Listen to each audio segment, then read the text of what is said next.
Welcome to the Anything Goes podcast. I am your host, Kombat AllStar. Yo, what the dealio? Before we get into this show, just want to give you guys a little bit of an update of what's going on. So, I had some issues with YouTube. You guys all know the story. If you're long-time listeners, long-time watchers, basically had to cancel the Atomic Cast because, they kept, all the shenanigans that was going on with it. YouTube just demonetizing a bunch of stuff is what it came down to for stupid reasons. Or for reasons that weren't valid because there were YouTube bugs going on. So cancel that show, scaling back on Atomic, Anything Goes show is still going to be on there once a month. But the podcast is going to be moving to another place. Found a new home last podcast, and it's called archive.org. So that's where the show is going to be living from now on. At episode 100, that'll be the last show that'll be on both YouTube and Archive. After that, it'll be only on archive.org. I am currently working on getting it on Stitcher. So if all things go well, it'll be on Stitcher and on archive.org. But I'm currently having some issues with the RSS feed and getting it to work properly on Stitcher. So the guys at Stitchers have been helping me out. They kind of abandoned me last minute though. So hopefully I can reach back out to those guys, get that straightened out. And, you'll have the Anything Goes podcast with me and Random Girl on Stitcher because I know that, convenience is everything. And, podcast people, you guys live on Stitcher. So we're trying to go where you live and where you check things out. So today we're going to be talking about just wrestling in general, I guess. Yeah. We just got finished watching some Smackdown. And, man, I always want to say, I'm going to say, what did you think about it? Mm-hmm. So what did you think about it? Okay, so I don't think it was really good at all. I think it was really bad. It wasn't even memorable from beginning to end. Mm-hmm. Nothing about it was great. Yeah. And like me, I don't know. I think it's okay. High spots, low spots. I think it was an okay show. We haven't had great wrestling in a long time, I feel like. Mm-hmm. Unless you're talking about Lucha Underground, because that show is just awesome. It's been a while since we had like really great wrestling. Like, I know people, what is it? I guess glamorize or romanticize, or whatever the word is about it, about the Attitude Era, and how like every show was always great. It was 8 million views ever, but like now Raw and Smackdown are doing like their lowest views in history. Mm-hmm. So much so they have to have John Cena come back and actually be on both shows. Which is awful as well. I mean, because even though I guess he's the most popular wrestler on the show, like he's not even great. He's not even a great wrestler. He's annoying. He talks too much. His promos are too long. Like he caters to the crowd too much. And that sucks if you have to bring back John Cena to bring back your ratings. It's just awful. Right. And it's not like he has, like you were saying, like he doesn't have the star power, charisma, like one of The Rock greats, or Stone Cold or right. Hulk Hogan or any of them.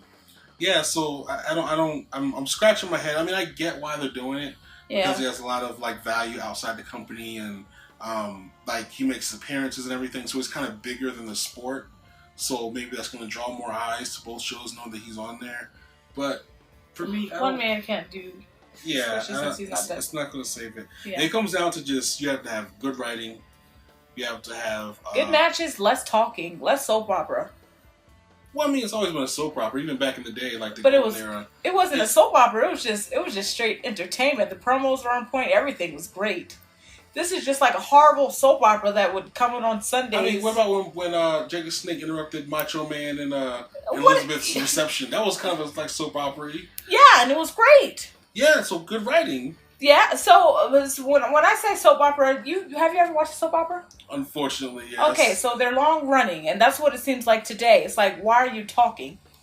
They're not entertaining. Okay, I guess we're going to agree to disagree. Okay. It just needs to be good writing. I mean, I think we can both agree they have like good wrestlers. They have people that can actually work a match, do a good job working a match. So yeah. it's the in between and the booking, like The finishes are weird. Even the first Money in the Bank where James Ellsworth kind of took the title and took the contract and handed it to Carmella. Like, whose idea was that? I don't know. When I don't even watch Raw anymore, but when I watch SmackDown over like the past few months, like Combat knows, I don't even watch all the time because it's just gotten so bad for me. But the few times that I do watch, I feel like the wrestlers are, beside a few, I feel like they wrestle complacent. I feel like everyone's complacent. I don't feel any hunger when people wrestle. I don't really feel the excitement. I feel like they're just going through the motions. Yeah. So it's hard to watch. Yeah, because back in the day, everybody was like bucking for their shot. Every time they were out there, they wanted to make the most of their time, and they wanted to move up the card, and they wanted to be the best thing on the show. I remember even watching old interviews how everybody was always talking about, I don't care where I'm at on the card, if I'm low card, mid card, or high on the card, main event, I want to steal the show. Exactly. Everybody had the mentality of, I want to steal the show. Exactly. And you don't see that anymore. You don't see that. If people are just kind of comfortable where they're at and happy to be on TV. Exactly. Kind of like what Stone Cold was saying. Yeah. And I don't know. I don't get that really. Yeah. And a lot of them today, especially the guy wrestlers, they say, yeah, I want that belt. I want the belt. And that's fine to want the belt, because, that's the ultimate award. But then it's like, okay, don't you want to be the best wrestler? Don't you want to be known for many years? Don't you love wrestling? Like, everyone always just says, I want the belt. Like, that annoys me too. It's funny because back in the day, I remember people like Jericho and a lot of other people were saying, when they came to WWE, they didn't care about the WWE title. They wanted the Intercontinental title because to them that was like the boys' title. You know what I mean? And Mr. Perfect had the WWE title, that was the one that the company picked. No one really cared about that. Yeah. It was all about the IC title. Yeah. And now it's like, no one cares about those titles. It's not prestigious anymore. Yeah. And when they say, "Oh, I want the belt," that just means that they want fame, they want money, they want glory. They don't care about being the best wrestler and proving it to all the boys in the locker room by having the Intercontinental Championship. No, they want to be the big dog and they want to make the most money. They want to be on T-shirts and in the beginning of the bumpers and all that. And it's just, I mean, that's cool, but that shouldn't be your driving force because it shows in every match. And a company as big as you are, like, there's no excuse, like, you're bringing in the most crowds. There's no excuse. Just make good writing, just make sure there's good wrestling, make sure it's good for the viewers and the audience. And it's not that hard. Yeah, and I still don't know how they're filling those arenas. I remember when it was, like, this bad. Well, it takes a while for people to start paying attention, and once they do. I mean, not only that, but, I mean, I remember, Kevin Nash, for a long time when he was the champion. Yeah. They had the lowest ratings ever. And I remember even Don Tony and Kevin Castle were talking about how they were in the arenas and it was like half empty and stuff. And nowadays I see the arenas still like full, but they're doing new lows, lower than when Kevin Nash was champion. So how are they filling those arenas? We even saw the chant. I was like, "This is awesome, champ." Like, did they pay a couple of people in the front row, or they? You know what? I don't even know. I don't know. I don't know. That's very weird and confusing to me. Yeah. I think it's because they're so big now, and because it's more like entertainment. It's not just wrestling anymore. So I feel like anybody would just pay. If you watch now, the audience, they're little kids and like very young adults. You don't see like 30 and 40-year-olds, the people that grew up watching the 80s and 90s wrestling. Right. So I feel like they just go for a good show now. And so it's so big and larger than life now that I feel like their seats will never get empty because it's larger than wrestling. They're entertainers now, which sucks. Yeah. And you can see it in the crowd too. Like even when they were like, they were surprised that Carmella went up and grabbed the title, it was like little kids that were surprised. Yeah. And it's funny because when we watch Lucha Underground, the crowd is rabid. Oh. They're excited to be there. If you pay attention to the audience, like, they're all grown. There's no kids there. And like, the biggest thing, I was talking to a random girl a couple days ago, it's like, the arena is small. Yeah. And it's extremely difficult to get tickets into Lucha Underground. Oh, yeah. So when you get that ticket, when you go and buy your ticket, it doesn't say sold out, and you actually purchase it, and you going, you are ecstatic. You're beside yourself. It's like Disneyland. Yeah, you fought to get that ticket. And it shows. The audience shows. They go nuts. You know what? It's funny you said Disneyland. I feel like, this might hurt people's feelings, but I feel like WWE, next NXT is decent, but Raw and SmackDown is like the wrestling version of Disney World. Like, it's big and popular, and you just go there to have a good time, and yay! Well, I didn't mean it that way. That's what I mean. Yeah. I get you. Yeah, because it's so big now. It's just, I don't know, you just go there to watch the superstars. That's just how I feel. Yeah. And, man, I don't know. It's a stark contrast between, Triple A's Lucha Underground and WWE's Raw and Smackdown. And it's just, the fans are rabid. The vibe is different. People in the ring are giving you their best. Like, you can tell that they're legit giving you their best every single night.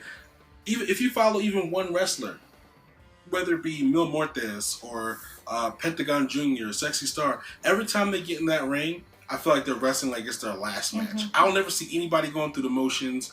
I don't see anybody ever, kind of just tired or, whatever. And Not kind to of mention, in the ring. yeah. Not to mention, there's no talking. There's no talking, and if it does, it's probably a minute or two, and it's David Cuero. What's his name? Dario Cueto. Dario Cueto. Yeah, exactly. It's just him because he's the promoter. So Yeah, and the talking is very meaningful.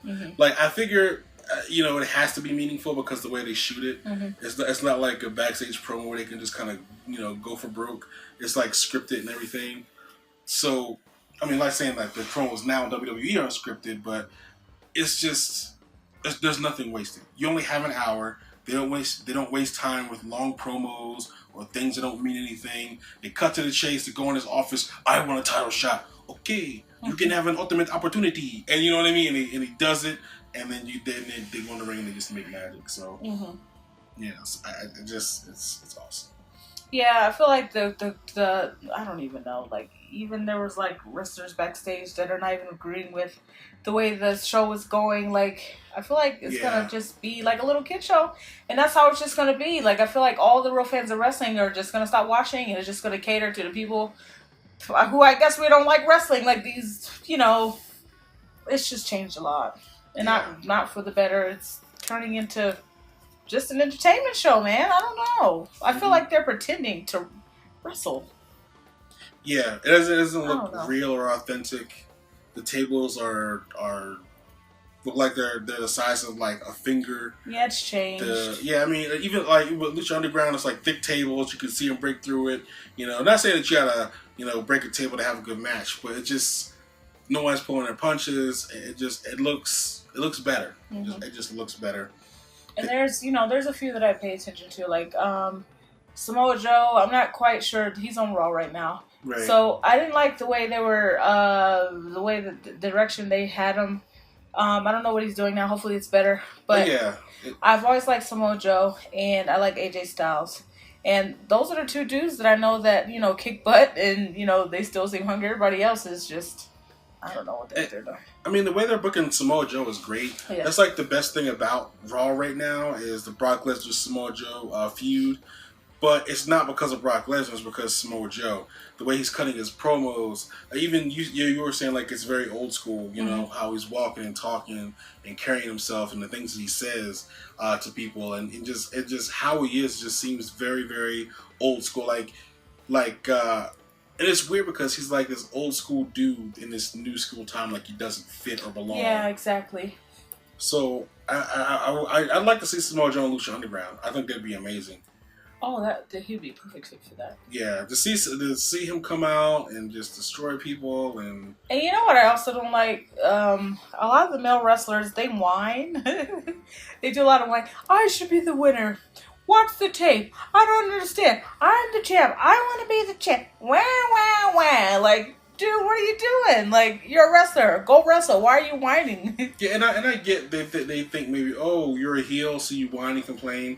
But I don't remember any heels back in the day whining and complaining. No, they didn't. Unless it was like their gimmick, like Raven. Yeah. Which was great. What about Raven? What about Raven? Yeah. And like, that was great, but it was his gimmick. Not everybody was whining. Yeah, it's not tough at all. It's like, that's another thing that really annoys me. It's like, come on, what are you doing? Yeah, I feel like when Stone Cold was heel and he had a problem, he'd go out there and beat you up. Yeah, he wasn't like, oh, the corporation's against me and they've stacked the deck. No, he drove out with a beer truck and hosed everybody down. The CEO, the champion, everybody. He made everybody's life just a living nightmare the whole time. So that's what I I'm not saying you got to take it back in the day, but it's like those elements, those recipes of what it is to be a heel should be used today. Not this whole new school whiny, it's not fair, what about me? Even the faces do it, like Becky Lynch, which I also don't get. So I don't know what they're doing over there, but it's not working. And I hate to just only watch Lucha Underground because they do like the seasonal thing. So it's like wrestling and then they stop and then they come back because I kind of need my wrestling every week and I can't be waiting 3 months, 4 months at a time between seasons. So it's longer than that. I mean, I guess there's NXT, but still, I'd like to see something on TV. So for me, I can wait. So anyway, like, subscribe, share. And until next time, y'all. Peace. See you later.